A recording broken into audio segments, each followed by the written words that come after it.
Ja fa uns quants anys que es parla de la crisi de les colles sardanistes de competició. La qüestió és com es pot garantir el futur. Hem reunit uns quants joves que ballen sardanes en colles de competició i els hi hem preguntat el què i el com. Després d'un passat ple de simbolisme i significat, la sardana s'enfronta ara en ple segle XXI a un repte ineludible, si vol sobreviure a un futur incert. Immersa en una societat en canvi constant, la sardana s'ha d'adaptar a les noves regles del joc. I la clau del futur és sempre la gent jove. Però hi ha gent jove en el món de la sardana? És una sensació estranya que fa que el cos i la música encaixen. Veient que hi ha molta gent que diu que no hi ha gent jove i tal, doncs et venen com més ganes de dir doncs sí que n'hi ha gent jove, llavors anem a ballar, no? M'agrada el sentit de la sardana, però el sentit de la sardana com a dansa de comunitat, com un punt de compartir, però ja com un ideal de societat. M'agrada ballar sardanes. Quan ballo m'ho passo bé i ja està. Són 5 dels dansaires seleccionats per anar a Pequín aquest estiu amb motiu dels Jocs Olímpics. La Fundació Universal de la Sardana els ha escollit entre les més de 270 colles de competició que hi ha actualment. Tot i que aquesta xifra és inferior a la d'altres anys i hi ha qui apunta que es viuen moments de crisi en el món del sardanisme de competició, es calcula que un 5% dels joves catalans són membres de colla.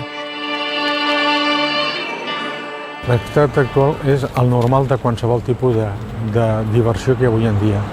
A veure, tant sigui recreativa com sigui, per exemple, esportiva. Avui en dia les coses han baixat molt, però tot i amb això nosaltres no ens sentim descontents del que tenim.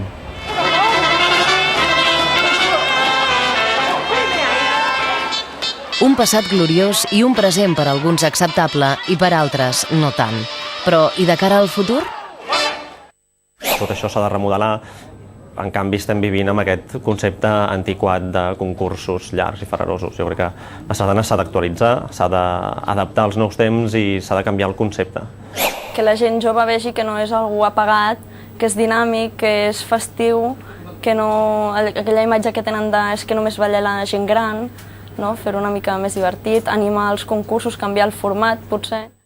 Hem exhaurit, jo crec, els anys en els quals hem anat fent el mateix de sempre, primer perquè arrosseguem una situació que ens obligava, diguem-ne, políticament a convertir-ho en una forma de reivindicació, i ara, després d'una època, podríem dir, de ressaca d'aquesta història, ens farem un moment de replantejament, realment. Potser qui havia de veure això en el moment oportú, o no va saber, o no va poder posar-hi remei.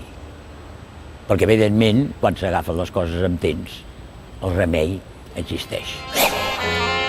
Si la cobla té bons auguris, és perquè els que toquen troben al·licients per seguir tocant. Però, en canvi, els que ballen potser no els hi troben. Deslligant-se en part de la sardana i del ball a la plaça, la cobla ha buscat i trobat nous camins que li asseguren un bon futur.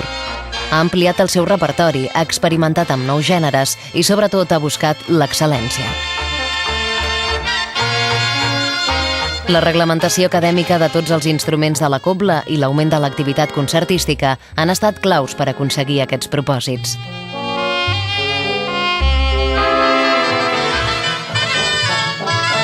Actualment, la cobla viu un dels seus millors moments, tant pel que fa a intèrprets com pel que fa a compositors. I, a més, cada vegada hi ha gent més jove que s'incorpora a les formacions.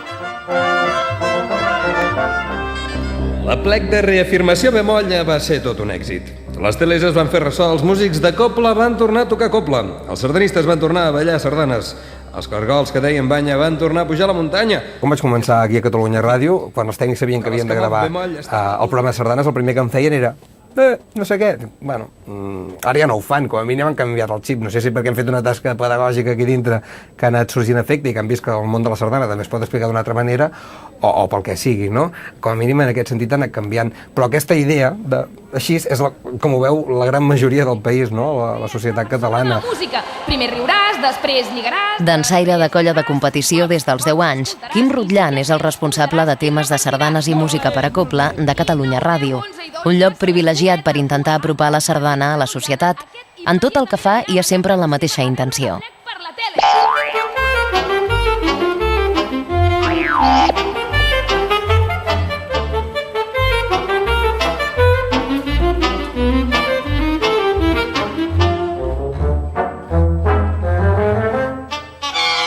Em dic Albert.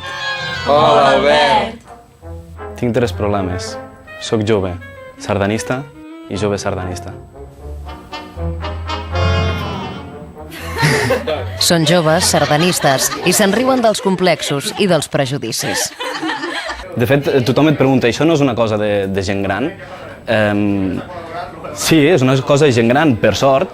Hi ha gent gran que balla perquè això els hi serveix per mantenir-se físicament, per mantenir-se amb una qualitat de vida i llavors també amb no perdre capacitats de caràcter més psicològic, de relació amb la gent, de mental, de poder comptar, continuar utilitzant el cap. Però també hi ha joves que estem aquí i, de fet, som molts els que anem tirant per aquesta via. Tothom a qui li dius que balla sardanes es queda sorprès. Després, quan ja te van coneixent, doncs ja no se'ls hi fa estrany. Quan els dius aquest diumenge no puc quedar, que vaig a un concurs, doncs diuen, vale, molt bé. I ja està, i no se'ls hi fa estrany. Al principi sí. És que no t'entenen i diuen sardanes, però si això ho fan els iaios, què dius? I és que ser joves, sardanistes i sense complexos té les seves compensacions. Ho saben prou bé personatges públics que han passat per colles, com ara Carles Capdevila. Jo vaig ser captat pel món sardanista, suposo que amb un mètode que deu ser l'habitual, que és el curset. Al meu poble, els hostalers de Blanya, van fer un curset de sardanes, ens hi vam apuntar i després el que ens entrenava, el que ens assajava, ens va dir si feu una colla, veureu que això és molt divertit, sortirem els diumenges, anem a concursos, i ens vam anar engrescant, també perquè era una edat que et venia molt de gust, no? Anar a una colla, les colles de sardanes, com tothom sap, som nois i noies, nosaltres teníem 15 anys, 16, una edat que et ve de gust. I de l'associacionisme aquest m'agrada també les possibilitats que et dona d'associar-te de dos en dos, a vegades, no? Associacions parcials i, a més de lligar de dia, i amb llum del dia, és molt més sa perquè no t'emportes tants desenganys, no? Com lligant de nit, perquè els coneixes, els veus, pels que necessitem molta estona de parlar també ajuda, perquè tens més ocasió, tens més estona per parlar, vull dir que ho trobo fantàstic. Marca'ns el camí, oh líder, oh Moisès nostre, marca'ns el... Donaré els 12 manaments de la reafirmació bemolla amb la missió d'emprendre una croada. No em referia ben bé a aquesta croada. Digues! Quins són els manaments, Moisès? El primer! Aquest esperit desenfadat i trencador és el que recull i propicia el Sarda.net, el programa de sardanes per internet de Catalunya Ràdio. Una fórmula innovadora per tal d'arribar al públic més jove amb propostes tan estranyes com una radionovel·la sardanista. Alguna de les seves sardanes. Cinquè, els compositors composaran, els balladors ballaran i els gravadors d'audicions en directe no existiran.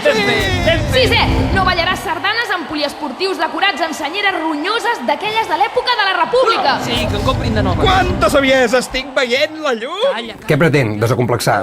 Parlar de la sardana amb tota la llibertat del món i escolta, si allà hem de criticar, doncs critiquem sense cap mena de mania i expliquem el que nosaltres creiem des del punt de vista de la gent jove i parlant sobretot amb un llenguatge de gent jove i amb un estil molt directe, molt fresc i dinàmic en aquest sentit.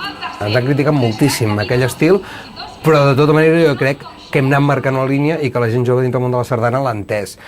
Un altre estil és el del mans, que el que fem és senzillament parlar-ne normal, d'una forma com si fos qualsevol producte periodístic en aquest sentit. D'aleshores feia els aires a 2 metres de terra. En Julibert va ser operat de la llengua, es va embarbussar comptant a la plec de Cardedeu i finalment va arribar el dia del concurs de sardanes del segle, el concurs de sardanes més complicat de la història. Es vol prestigiar la sardana de competició i acostar-la a la societat per canviar una tendència evident. En els darrers 10 anys s'han reduït a la meitat les colles de competició. D'opinions i solucions, n'hi ha per tots els gustos. Ja no s'aguanta el format o l'ideal de sardana o de concursos o d'aquesta tradició de tants anys. Igual s'ha de reformular una mica. És tot un esport en tota regla. Només ens falta que ens ho creguem, que ho tirem endavant i que anem promocionant-nos i intentar colar dins de les pàgines d'esports dels diaris. Retrobar el punt, per una banda, del sardanisme festiu, crec que és important pel que fa als ambients de plecs, d'audicions, etc, integrar-lo dintre la cultura popular i tradicional catalana. I, evidentment, des de les persones que tenen càrrecs dintre la sardana, doncs s'haurien de posar a vegades una mica més les piles amb segons què, no? Buscar gent jove, remodelar, fer aquest canvi generacional, on la gent gran sí que té els seus valors, té la seva experiència, però potser hi ha molta gent jove amb moltes ganes que vol treballar i vol millorar tot això i no se la deixa.